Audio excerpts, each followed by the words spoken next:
তবে কোন দিনের সেজদাটা ভালো হবে আপনার আমার কারো জানা নাই, কোন দিনের তেলাওয়াতটা ভালো হবে জানা নাই। এজন্য সব সময় অব্যাহতভাবে আমল চালায়া যাও। ক্বালান নাবিয়্যু সাল্লাল্লাহু আলাইহি ওয়া আলিহি ওয়া সাল্লাম আহাব্বুল আমালি ইলাল্লাহি ইয়াদওয়ামুহা ওয়া ইন কাল্লা।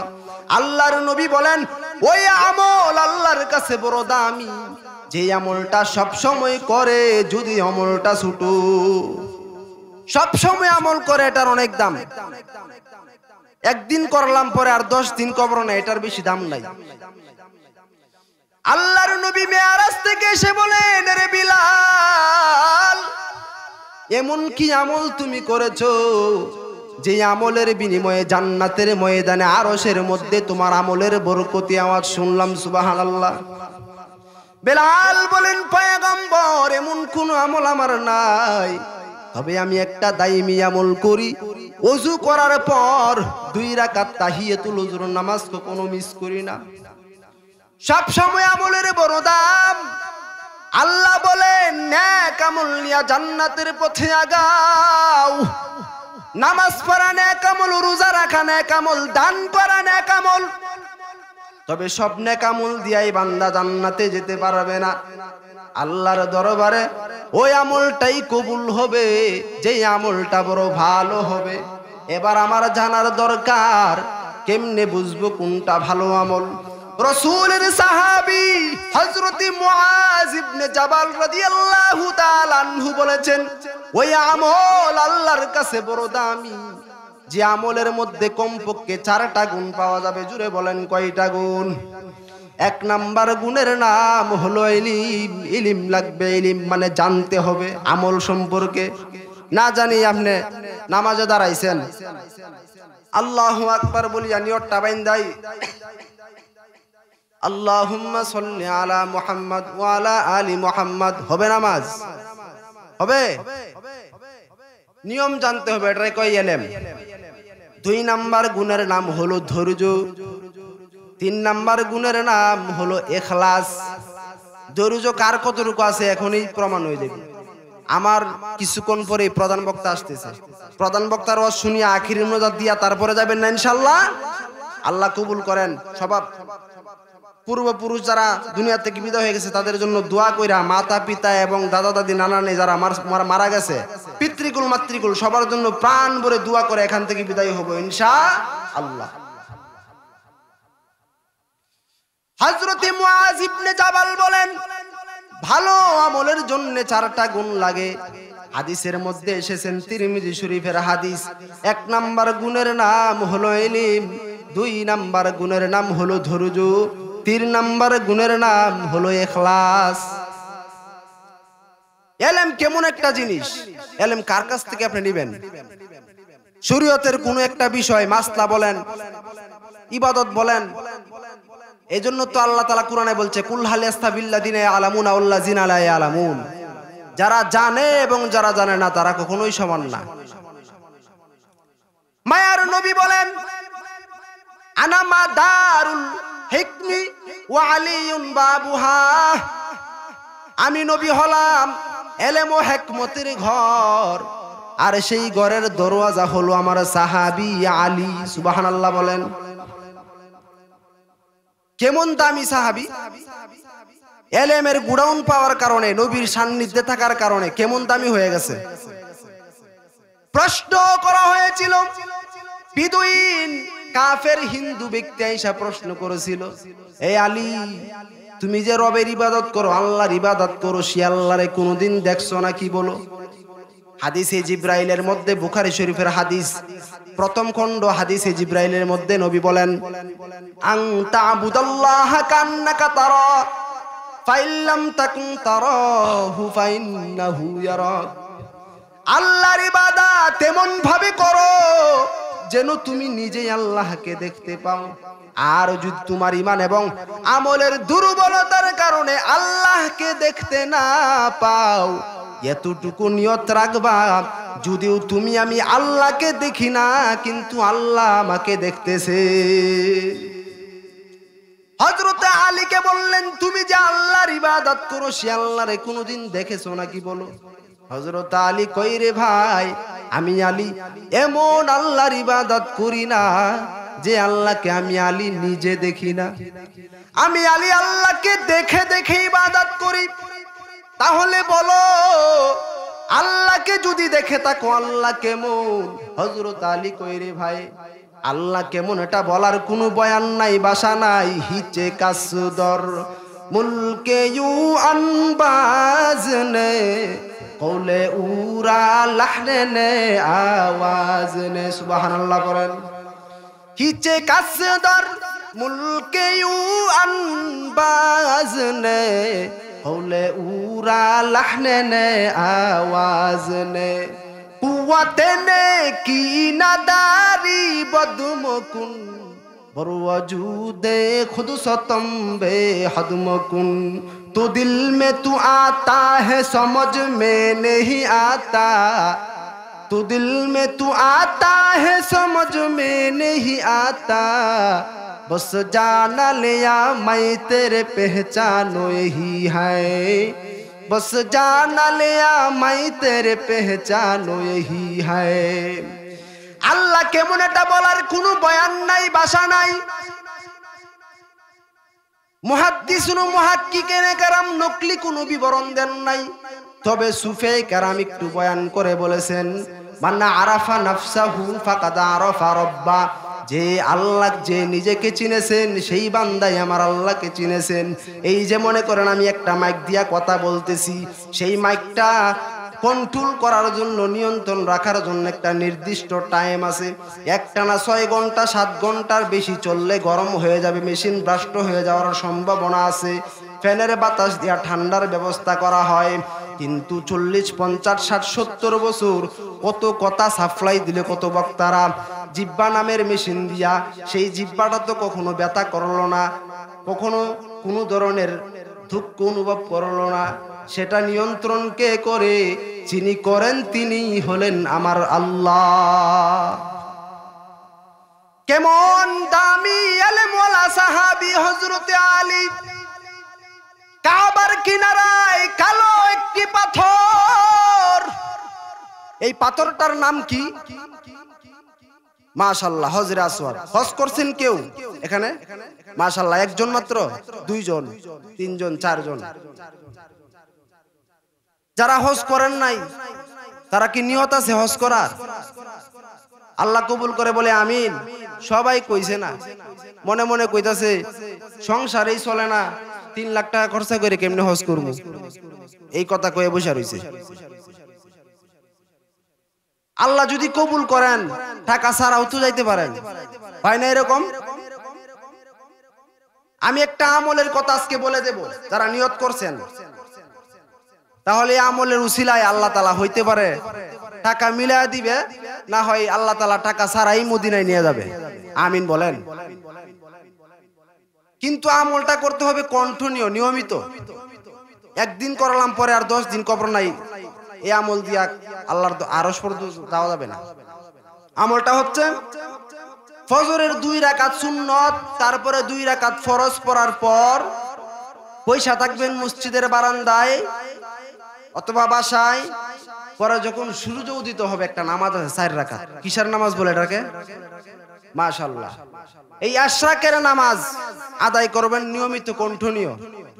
নিয়মিত আশরাকের নামাজ আদায় করে দোয়া করবেন আল্লাহর কাছে, চোখের পানি ফালাইয়া দোয়া করার চেষ্টা করবেন। কোনো না কোনো এক সময় মরণের আগে আল্লাহ তাআলা এই আমলের উসিলায় আপনাকে আমাকে মক্কা মদিনায় ঘুরে আনবেন, বলে আমিন। আপনাদের টাঙ্গাইলের এক শিল্পী, মুরব্বীরা অনেকে মনে হয় চিনবো, যুবকরা চিনবো না, গানের শিল্পী ছিলেন। যুবকরা তো এখন আর বাংলা গান শুনে না, হিন্দি গান শুনে। কানের মধ্যে ইয়ারফোন লাগায়া, তার লাগায়া রাত ভর দিন ভর হিন্দি গান গান শুনে আর লাফায়, কই বুঝুনি, বুঝি আর না বুঝি মজা লাগে। আল্লাহ হেদায়েত দান করুক, বলে আমিন। আপনাদের টাঙ্গাইলের এক গানের শিল্পী ছিল, এখনো আছে মনে হয়, শিল্পী আব্দুল আলিম, নাম শুনছেন না? সারা জীবন প্রেমের গান লেখে আর গায়। হঠাৎ করে মা একদিন বলতেছে, তার মা সারা জীবন তো শুধু প্রেমের গান গাইলি, লেখলি, একটা মক্কা মদিনার নামে গান গা। মার দোয়া নিয়ে তিনি লেখা শুরু করছেন। এই গানটা এত কবুল হয়েছে, মনে হয় বাংলাদেশে এমন কোন গানের শিল্পী নাই, গজলের শিল্পী নাই, বক্তা নাই, জীবনে একবার হলো গায় নাই। মার দোয়া নিয়ে লেখিয়া মদিনার শানে গাইছে। আরব সাগর পারি দিব নাই কো আমার তোরি, পাখি নয় তো উড়ে যাব ডানাতে ভর করি, আমার আশায় আছে সম্ভব হলো নাই, করি কি উপায়, মনে বড় আশা ছিল যাব মদিনায়। শুনছেন না? জীবনের প্রথম শুনছেন নাকি? তাহলে বলেন একটু, শীতটাও যাক, ঘুমটাও একটু যাক, একটু আগা আগা বসেন, মানুষ কিছু আসতেছে। মাশাআল্লাহ, নারায়ে তাকবীর বলবো নাকি? মনে বড় আশা ছিল যাব মদিনায়, সালাম আমি করব গিয়ে, সালাম আমি করব গিয়ে নবীর রোজায়, মনে বড় আশা ছিল যাব মদিনায়।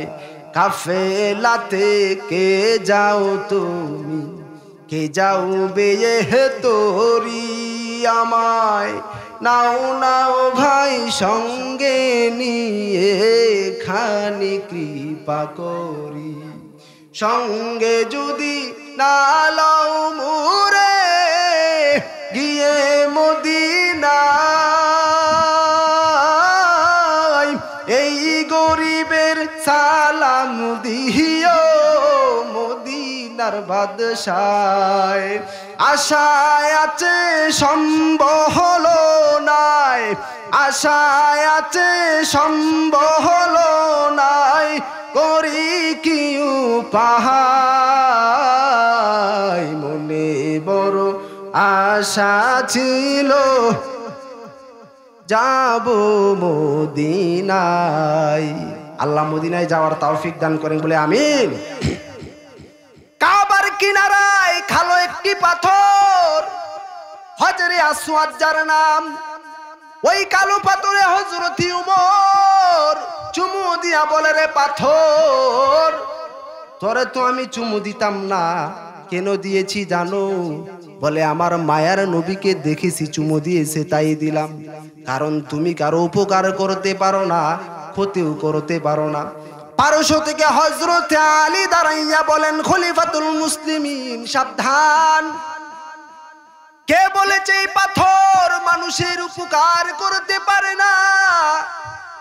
আমার মায়ার নবী মদিনার নবী তো বলেছেন, কোন গুনাহগার যদি কালো পাথরে চুমু দেয়, বান্দার গুনাহগুলো পাথর টেনে টেনে নিয়ে যায়, বান্দাকে তো পাক বানায় দিল, উপকার করলো, তুমি কেন বলো উপকার করে না?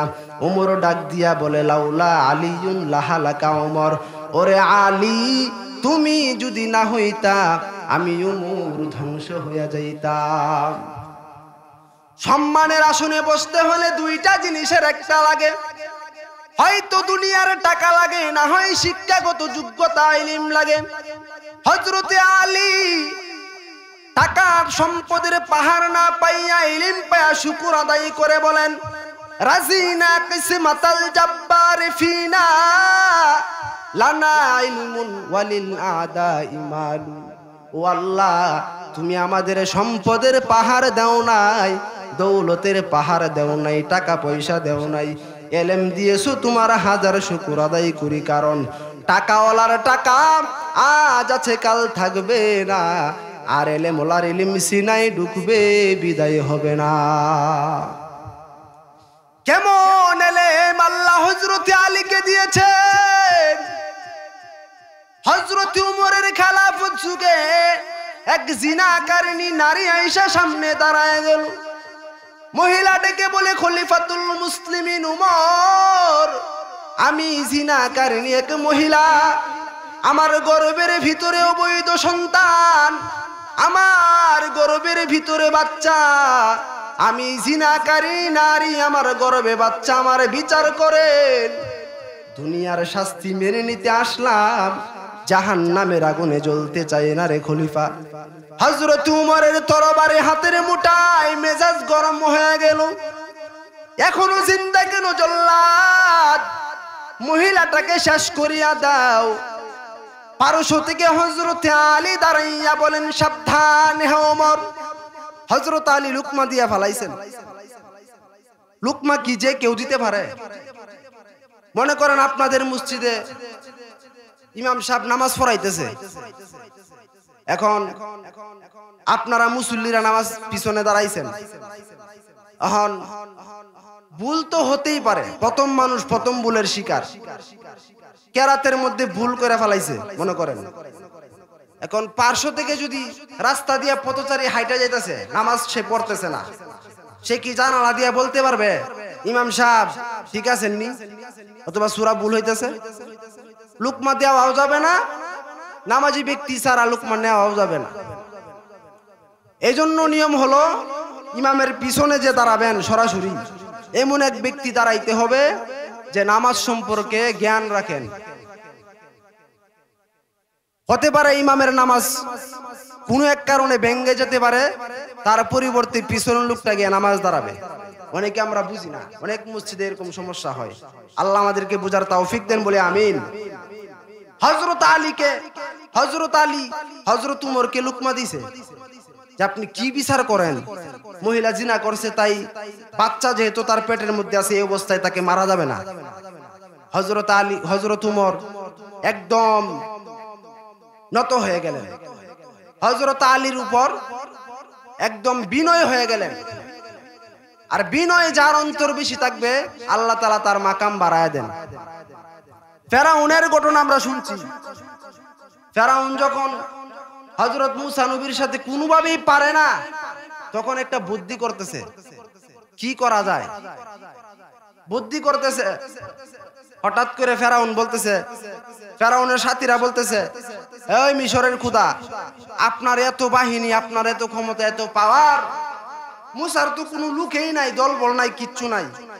এখন যেমন মনে করেন ভারত মনে করতেছে বাংলাদেশ কি, কিন্তু গাজওয়াতুল হিন্দ নবীজি ভবিষ্যৎবাণী বলে দিছে আগেই, হিন্দুস্তানের সাথে মুসলমানের যুদ্ধ হবে, মুসলমান বিজয় লাভ করবে।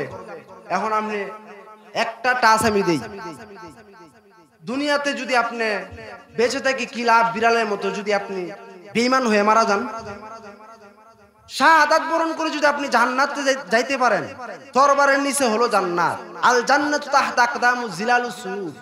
বেঈমানের মোকাবেলায় যদি আপনি মৃত্যুবরণ করেন, মরছেন, সাথে সাথে জান্নাতে গেছেন। সুবহানাল্লাহ। তাহলে এই মরণ তো মরণ না, এটা তো লাভ। মুমিন কখনো লাভ ছাড়ে না, আখিরাতের কোনো লাভ বিষয়ে ছাড়ে না। যেমন মনে করতেছেন এখন বর্তমান ভারত মনে করতেছে মুসলমানদের তো কোনো সংখ্যা একদম কম, কিচ্ছু নাই বাংলাদেশ, এরা ফকিন্নি, এরা কি? ফেরাউনের বাহিনী বলতেছে মুসার তো কিচ্ছু নাই, তাহলে মুসার সাথে আপনি পারেন না কেন? তখন ফেরাউন কইতাছে এর কাছে একটা লাঠি আছে, আকাইম্যা লাঠি, এই লাঠিটা যদি নিতে পারি তাহলে ওর বেটাগিরি শেষ। কথা বুঝতেছেন আমার? লাঠিটা কেমনে চুরি করা যায়? খুঁজ নিয়ে দেখতেছে কোন জায়গায় মুসা একা থাকে, মুরিদ ছাড়া, লোক ছাড়া একা একা কোন জায়গায় থাকে।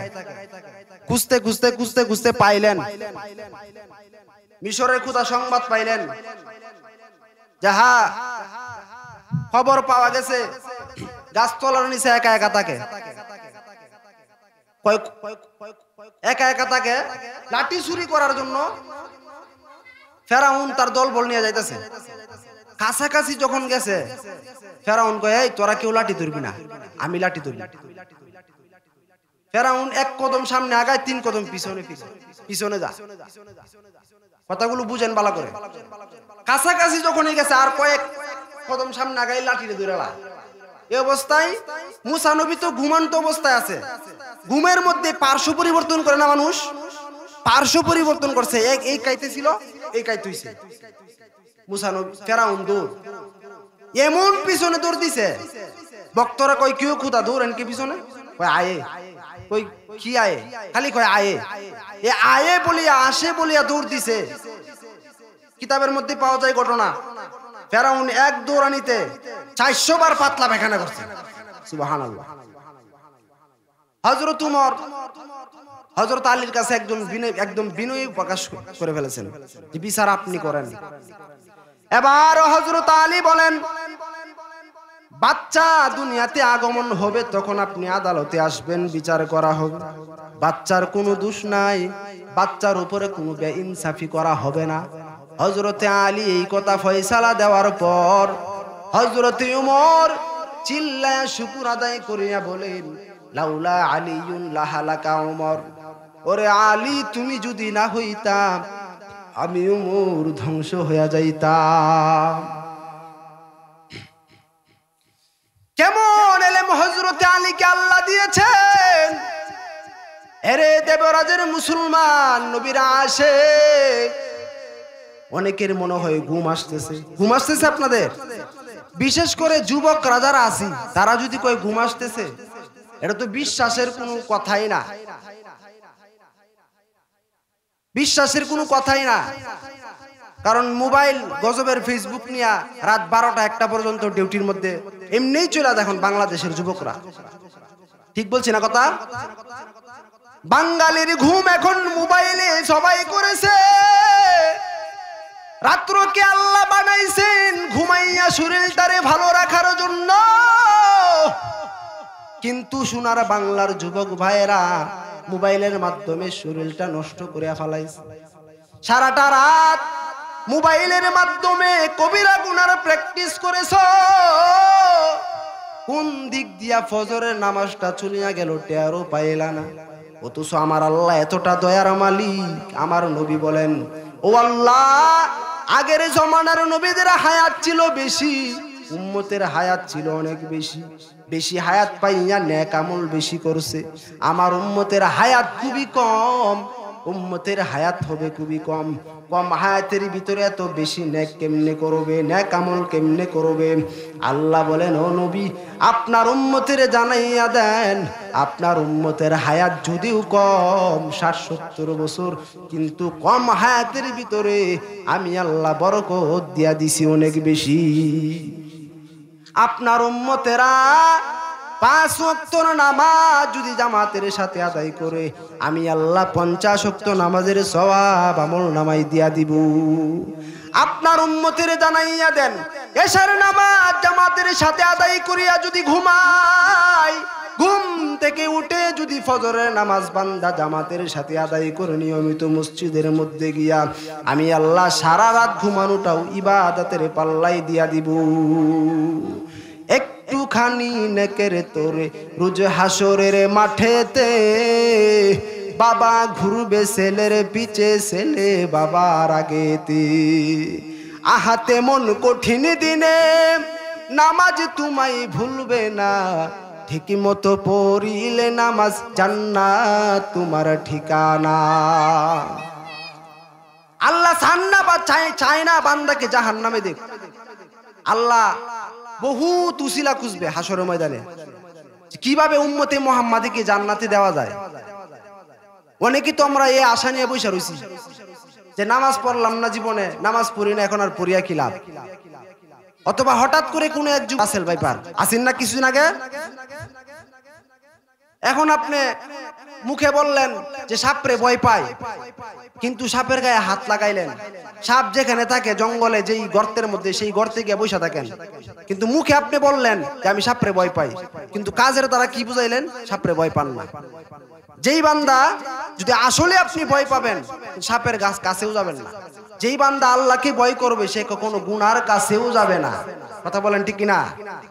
আর যদি বান্দা বলে আল্লাহকে ভয় করি, ইমান ঠিক কিন্তু মসজিদে তাকে দেখা যায় না, নামাজের খবর নাই, রোজার খবর নাই, ইসলামের হুকুমের প্রতি তার কোনো দায়িত্ব নাই, যত্ন নাই, যতই মুখে বলো ইমান ঠিক, আমল করি, আমি সলিড লোক, বোঝা গেল লোকটা গুনাহগার, ঠিক কিনা? আর অনেকেই ভাবনার সাগরে পয়রা বৈশা রয়েছে যে সারা জীবন এভাবে কাটাইলাম, এখন আর নামাজ পড়ে কি লাভ? বিশেষ করে লাল শালুওয়ালারা সারা জীবন ভণ্ডামি করে কাটাইলাম, এখন নামাজ ধরিয়া কি লাভ? আল্লাহর বান্দা যুবক গুনাহ করে করে জীবনটারে বিনষ্ট করে ফেললো। এমন কোন গুনাহ নাই যে গুনাহ বান্দা করে নাই, তবে তার গুনার মধ্যে স্মরণীয় এক মারাত্মক অন্যায় হলো মানুষ হত্যা করা। এটা কি কোনো ভালো কাজ নাকি? জুড়ে বলেন। এরকম করে করে একজন আর দুজন না, প্রায় ৯৯টা মানুষকে হত্যা করে ফেললো বিনা অপরাধে জুলুম করে। জীবনের শেষ বেলায় এসে চিন্তায় পড়িয়া গেল, কপাল বড় খারাপ, কি করেছি আমি? কত মায়ের সামনে তার সন্তানের লাশ, কত মা আমার পা জড়াইয়া কেঁদেছিলেন যেন আঘাত না করি। ওই সন্তানের উপরে আমি আঘাত করেছি, এই রকম করে দিলের মধ্যে একটা দাগ কাটলো। কি উপায় হবে আমার জিন্দেগিতে? এলাকার সবাই বলে আমার মতো খারাপ আর কেউ নাই। এই অভিশাপ নিয়ে যদি আমি কবরে যাই, আমি একাই যে কবরে ভুগতে থাকবো তা না, আমার অন্যায়ের অপরাধগুলো মানুষে আমার সন্তানদের উপর লাগাইয়া রাখবে, আর বলবে চিনুনি এই ছেলেটা ও এলাকার বড় সন্ত্রাসী দুর্নীতিবাজের ছেলে। আমি এই অপরাধ নিয়ে কবরেও যেতে চাই না। আমার অন্যায়ের অপবাদগুলো আমার সন্তানদের উপরে জিন্দাও রাখতে চাই না। মনটাকে ফ্রেশ করে বিনয়ের সাথে বান্দা তাওবার জন্য দরজা খুঁজতেছেন। হঠাৎ একজন সাধারণ এক বান্দার কাছে চলে গেলেন আর বলেন, ও আল্লাহর বান্দা, আমি আসলাম, জান্নাতের রাস্তাটা খোলা আছে নাকি? আমার তো ভয় লাগে। আল্লাহর বান্দা কই রে যুবক, এমন কি মারাত্মক অন্যায় করেছো যে আল্লাহর কাছে মাপ পাইবা না ভয় লাগে? যুবক বলে, ও আল্লাহর বান্দা, আমি একটা না দুটো না, এই জমিনে আমার হাতে জবাই হয়েছে প্রায় ৯৯টা মানুষ। নাউজুবিল্লাহ বলেন। আল্লাহর বান্দা এলেমের গভীরতা না থাকার অভাবে ডাক দিয়া বলে, রে যুবক, তুমি এত বড় অন্যায় করে আবার ক্ষমার জন্য দরজা তালাশ করো, তোমার ক্ষমার কোনো দরজা নাই। যুবক চিন্তায় পড়ে গেল, এখন যেহেতু আমার ক্ষমার কোনো পথ নাই, তাহলে আমার অন্যায় করা না করাই সমান হয়ে গেল। মেজাজটা গরম হতে থাকলো। তার বাড়িটা খাপ থেকে বের করিয়া যেই বলল তোর ক্ষমা নাই, সাথে সাথে তাকেও হত্যা করে ১০০ পূরণ করে ফেলল। এবার বান্দা বাড়িতে রওনা। হঠাৎ আরেকজন আল্লাহওয়ালার সন্ধান পেলেন। এবার তার কাছে যাবেন, পরামর্শ নিলেন কেমনে যাওয়া। বলে, ভেবে আগাও। বলে, আমি এত বড় অপরাধী, বলে আমার আল্লাহ পাক রব্বুল আলামিনের সামনে তোমার পাহাড় সম পরিমাণ অন্যায় কিছুই না। সুবহানাল্লাহ। মহাসমুদ্রের ভিতরে সারা টাঙ্গাইল ডাবরাজ এলাকার মানুষের বাথরুমের ময়লা যদি নদীর মধ্যে জোয়ার বাটাই ভাসিয়া যায়, এর কোনো অস্তিত্ব থাকবে না। বান্দা জমিন ও আসমান বরাবর গুনাও যদি করিয়া বসো, আমার মালিকের রহমতের সমুদ্রের সামনে তা কিছুই না। যুবক পরামর্শ পাইল যে হ্যাঁ, আমার ক্ষমার পথ খোলা। এবার তাওবা করার জন্য সেই আল্লাহর ওলির দরবারে রওনা। রাস্তার মাঝে যাওয়ার পর হঠাৎ আজরাইল এসে তার জানটা নিয়ে গেল। এখনো তাওবা করার জন্য সেই আল্লাহর ওলির দরবারে যাইতে পারলো না, এর আগেই জীবন শেষ। এবার তার রূহটা নেওয়ার জন্য জান্নাতের ফেরেশতারাও চলে আসলো, জাহান্নামের ফেরেশতারাও চলে আসলো। জাহান্নামের ফেরেশতারা বলে এর রূহটাকে জাহান্নামে নিয়ে যাব, কারণ বান্দা জীবনে কোনো ভালো আমল করতে পারে নাই। জান্নাতের ফেরেশতারা বলে এর রূহটাকে জান্নাতে নিয়ে যাব, কারণ বান্দা জীবনের শেষ দিকে এসে তাওবা করার জন্য রওনা। জাহান্নামীরা বলে এখনো তাওবা করে নাই, তাহলে তোমরা কেন জান্নাতে নিবা? এমন তর্ক শুরু হয়ে গেল। সমাধানের জন্য আমার আল্লাহ জিবরাইল আমিনকে পাঠায় দিলেন আর বললেন, ও জিবরাইল যাও যাও সমাধান করিয়া দাও। কেমনে সমাধান করব? আল্লাহ বলেন, দেখো এই যুবকটা যেই রাস্তায় মরিয়া গেল সেখান থেকে তার নিজের বাড়িটা কাছে নাকি আল্লাহওয়ালার বাড়ি কাছে?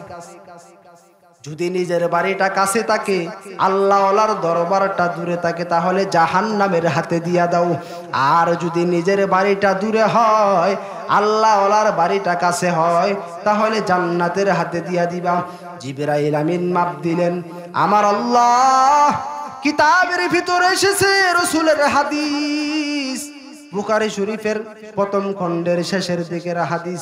এভাবেই লেখা হয়, নবী বলেন জায়গাটা এমন ছিল যেখানে যুবক মরে গেল সেখান থেকে নিজের বাড়িটা কাছে, আল্লাহওয়ালার দরবার দূরে। আমার আল্লাহ কুদরতের মায়ার নজর দিয়া বাড়ির জায়গাটাকে দূরে করে দিয়া আল্লাহওয়ালার জায়গাটা কাছে করে দিলে। আর এমনি করে দেখে বাড়ির জায়গা থেকে আল্লাহওয়ালার দরবার কাছে। জিবরাইল আমিন বলে দিলেন, জান্নাতের ফেরেশতারা তারে নিয়ে দাও। আল্লাহ বলেন, বান্দা আমি কেমন মায়ার মালিক জানো? 1 বিঘা যদি আমি আল্লাহকে কেউ পাওয়ার জন্য আগাও, আমি আল্লাহর রহমত তোর দিকে 1 বিঘা না 1 হাত আগাবে। যদি বান্দা 1 হাত আগাও, আমি আল্লাহর রহমত তোর দিকে 2 হাত আগা যাবে। যদি কোনো বান্দা বান্দি গুনার থেকে তাওবা করে আমি আল্লাহর দিকে তুই হেঁটে হেঁটে আগাও, আমি আল্লাহর রহমত তোর দিকে দ্রুত গতিতে দৌড়াবে। কারণ আমি মাওলার কোনো ছেলে নাই, মেয়ে নাই। ও সাহেব আমাকে 5000 টাকা দাও, হাওলাত দিব দিব দিব দিব বলেও কেন দেয় না? কারণ তার পিছনে ছেলে টানে, মেয়ে টানে, স্ত্রী টানে, বন্ধু বান্ধবেরা টানে, আর বলে আমার পেট ভরে না, তুমি আর একজনের পেটের দান্দা কিভাবে করো কয়নি? আল্লাহ বলেন, লাম ইয়ালিদ ওয়া লাম ইউলাদ, আমি আল্লাহর কোনো ছেলে নাই, মেয়ে নাই, কাউকে জন্ম দেই নাই, কারো থেকে জন্ম নেই নাই। আমার জমিনে আমি যাহা কিছু বানাইলাম সব থেকে প্রিয় হলো আমার বান্দা। এরা যখন আমি আল্লাহকে আল্লাহ বলিয়া ডাক দেয়, আমি আল্লাহর কুদরতি অন্তরে বড় মায়া জন্ম হয়। আমি আল্লাহ বান্দাকে চাওয়া মাত্র চাহিদার বেশি তারে দিয়া দেই। हर गोरीद नेके तू तैयार है, जो न मांगे उससे तू बेजार है। কয়দিন ভাই ধুকার স্বর্গে তুমি থাকবা? আজরাইলের হাতে কি তুমি ধরা পড়বা না? কই গেল নমরুদ, কই হামান, কই কারুন? টাকা পয়সার ক্ষমতার কোনো অভাব ছিল না, কিন্তু এত বড় বেঈমানের আল্লাহ ধ্বংস করার জন্য আসমানি কোনো বিশাল বাহিনী লাগে নাই। একটা অসুস্থ মশায় তারিতি টানিয়া দিল, লোহিত সাগরে চুবানি খেয়ে ফেরাউন ধ্বংস হয়ে গেল। কিসের বাহাদুরি কররে গোলাম? আজরাইল যখন তোমাকে ধাক্কা দিবে, তোমার ছেলে মেয়ে কান্না করি আর বাঁচায় রাখতে পারবে না। যদি বাঁচাইতে পারতো, যে ডাক্তারেরা অসুস্থ রোগীকে সুস্থ করিয়া দেয়, ওই সুস্থ করার মালিক ডাক্তার না, একমাত্র আমার আল্লাহ। যদি ডাক্তার সুস্থ করার ক্ষমতা রাখতো, তো ডাক্তার অসুস্থ হতো না। কোন দুনিয়ার মুহে পড়ে আছো জায়গায় জায়গায় ওয়াজ মাহফিল হয়, দূর দূরান্ত থেকে কত আল্লাহওয়ালা কত বড় বড় আলেম উলামারা নসিহত করেন, করতে আসেন। মানুষ ওয়াজ শুনিয়া যায়, সাথে সাথেই ফজরের নামাজের কোনো খবর নাই। ও দয়ার মালিক, দয়া করে আজকে দেবরাজের মানুষদেরকে 5 ওয়াক্ত নামাজি বানায় দেন, বলেন আমিন। ব্যাং তার বন্ধু সাপরে কয়ও বন্ধু, তোরে মনে হয় যেন দেখতে অনেক লম্বা, কয় হাত, বলে একটু সোজা হইয়া যাও, আমি মাপ দিয়া দেখি। সাপ বলে রে বন্ধু, তুই বন্ধুত্ব রাখো আর সারো, জীবনে সোজা হতে রাজি নাই। সাপ একদিন ওই বন্ধুর সাথে দেখা, ব্যাং একদিন সাপ বন্ধুর সাথে দেখা, আবার এসে আবদার করেছে, মানে না। ঠিক একদিন দেখে সাপ একটা রাস্তায় সোজা হইয়া পড়ে আছে, ধাক্কা দিয়া দেখে প্রাণ পাখি নাই। ব্যাং ডাক দিয়া বলে রে বন্ধু, মনের কথাটা মানলি না, এখন তো ঠিকই সোজা হইলি, মরণের পর আগে হইলি না, এখন তোর সোজা হওয়ায় কোনো লাভ নাই। আঙ্গুলের নখগুলো নবীর তরিকায় রাখলা না, মাথার চুলগুলো নবীর তরিকায় কাটলা না, মাথায় নবীর সুন্নতের টুপি লাগাইলা না, বডির উপরে লম্বা পোশাকটা লাগাইলা না রে বাবা। ঠিকই তো মরণের পরে সাদা কাপড়ের প্যাকেটটা তো পরলা। তোমারে যারা গোসল করাইতে নিল, আঙ্গুলের নখ যদি এলোমেলো হয়ে থাকে, বেশি লম্বা হয়ে থাকে, নখগুলো কাটিয়াই দিল। ওরে বান্দা, চুলগুলো যদি নেইমারের কাটিনওয়ালা হয়ে থাকে, মেসির কাটিনওয়ালা হয়ে থাকে, চুলগুলো গোসল করানেওয়ালারা কাটিয়াই দিল। সেই লম্বা পোশাকটা তো পরলা, তবে মরার আগে না, মরিয়া সোজা হওয়ার পর। কিন্তু এই পরাই কি দাম, কাফনের প্যাকেট যখন হয়ে গেছো, এখন তুমি পীর না মুরিদ, ইমাম নাকি মুক্তাদি, ধনী না গরিব, কে আর্মি কে বিডিআর, কোনো ভেদাভেদ নাই। কাফনের কাপড়ের প্যাকেট হওয়ার পরে কে আলেম না, কে রিক্সার ড্রাইভার আর কে কোটিপতি, চেহারা দেখে বোঝা যাবে না এই লোকটা কোটি টাকার মালিক আর এটা বড় গরিব। কবরে যাওয়ার পরেও ফেরেশতারা জিজ্ঞাসা করবে না তুমি ধনী না গরিব, তোমার বাহাদুরি কি পরিমাণ ছিল, কোনো কথা নাই। সবার বেলায় সর্বপ্রথম কথা হবে 3টা, জুড়ে বলেন কয়টা? আরো জুড়ে বলেন, ঘুমটা ভাঙ্গিয়া কয়টা? আমার বেলায় যেই কথা, আপনাদের বেলায় সেই একই কথা। 1 নম্বরে রবের পরিচয় দাও, 2 নম্বরে ধর্মের পরিচয় দাও, 3 নাম্বার রাহমাতুল লিল আলামিনের পরিচয় দাও। যারা রবের গোলাম হইয়া ইসলামের মালা গলায় লাগাইয়া সুন্নতের আমল নিয়ে যারা কবরে যাবে, জবাব যখন ফেরেশতারা চাইবে, মাটি দিয়া সবাই যখন বিদায় হয়ে যাবে, 2 জন ফেরেশতা আসিয়া মাথার মুষ্টিটা খোলার পর প্রশ্ন করবে, রবের পরিচয় দাও। রবের গোলাম জবাব দিবে, রব্বি আল্লাহ, আমার রব হলেন আমার আল্লাহ, দীনিয়াল ইসলাম, আমার ধর্ম হলো ইসলাম।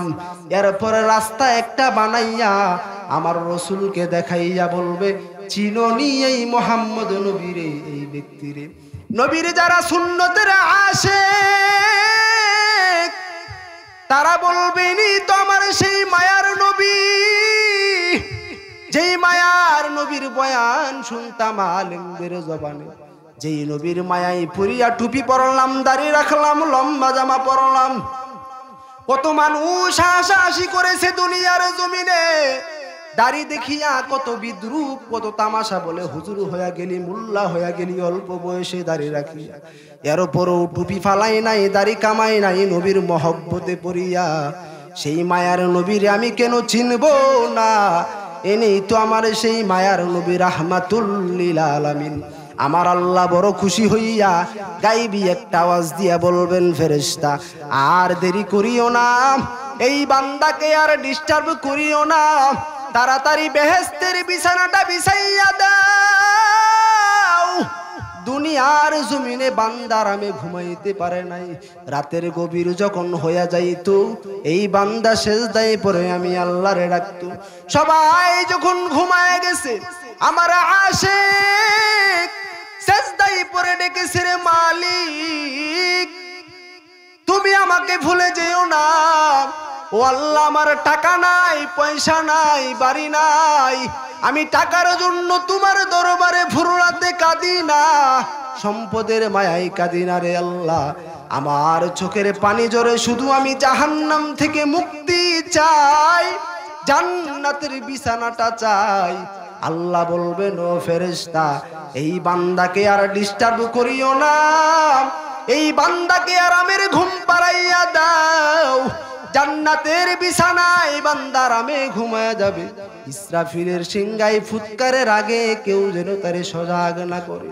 জান্নাতের বিছানায় বান্দা আরামে ঘুমাবেন, আল্লাহর মহব্বতের ঘুম। এরে নবীর উম্মতের দল, এরে আমার দেবরাজের মুমিন ভাই, ও পর্দার আড়ালের মা বোনেরা, একটু ভালো করে শুনিয়ার পরে কবরে যাও। ওই যে তাকাইয়া দেখো না, কিছুদিন আগের ঘটনা, বৈষম্য ছাত্র বিরোধী আন্দোলনে কত মুসলমান, কত মানুষ, কত যুবক, কত ছাত্র ভাইয়েরা প্রাণ হারাইয়া কবরে চলিয়া গেল। কত বন্যায় কত মুসলমান প্রতি বছর হারাইয়া যায়, দুনিয়া থেকে বিদায় হয়ে যায়। কোন দিন জানি তোমার আমার মরণের খবর মাইকে এলানো হয়ে যায়, জানা নাই। কোন দিন জানি মসজিদের খাট এসে তোমার ঘরের সামনে এসে হাজির হয়ে যাবে। আর লাশটারে ঘরে রাখিও না, তাড়াতাড়ি বাহিরে নামাও, ঘরের সামনে এসে হাজির হয়ে যাবে। যদি তুমি ইসলামের আমল করতে না পারো, নবীর সুন্নতের আমল যদি করিয়া যাইতে না পারো, আমার মাওলার সাথে সম্পর্ক করিয়া যদি কবরে যাইতে না পারো, প্রশ্ন তোমাকেও করা হবে। রবের পরিচয় দাও, ধর্মের পরিচয় দাও, রাহমাতুল লিল আলামিনের পরিচয় দাও। সাথে সাথে তুমি ওই গুনাহগার হয়ে গেলে বলবে হা হা লা আদরি, কোনো জবাব তো দিতে পারবে না, বলবে বড় আফসুস, আমি কিছুই জানি না। তখন আমার আল্লাহ আওয়াজ দিবেন, রাগান্বিত আওয়াজ। আল্লাহ বলবেন, ফেরেশতা, এই বান্দাকে একটা সেকেন্ডের জন্য আর ছাড় দেওয়া হবে না। দুনিয়াতে আমার দেওয়া পানি, আমার দেওয়া মাছ, আমার দেওয়া গাছের ফল, আমার দেওয়া জমিনের ফসল, আমার দেওয়া চাঁদের আলো, সূর্যের আলো, আমার দেওয়া বাতাস, আমার দেওয়া নিয়ামত সব ভোগ করিয়া আমার হুকুম মতো বান্দা চলে নাই, আমার ইবাদতে মসজিদে গিয়া নামাজ আদায় করে নাই, আমি আল্লাহ রাগ করিয়া পানি বন্ধ করি নাই, বাতাস বন্ধ করি নাই, গাছের ফল খাওয়া বন্ধ করি নাই, বরং আমি আল্লাহ বারবার ডেকেছি, আয় আয় তাওবা কর। বান্দা তাওবার দরজায় ফিরে যায় নাই। আমি যত সারা দুনিয়াতেই দিয়েছি, এখন আর এক সেকেন্ড সার দেওয়া হবে না। ও ফেরেশতারা, আর দেরি করা হবে না।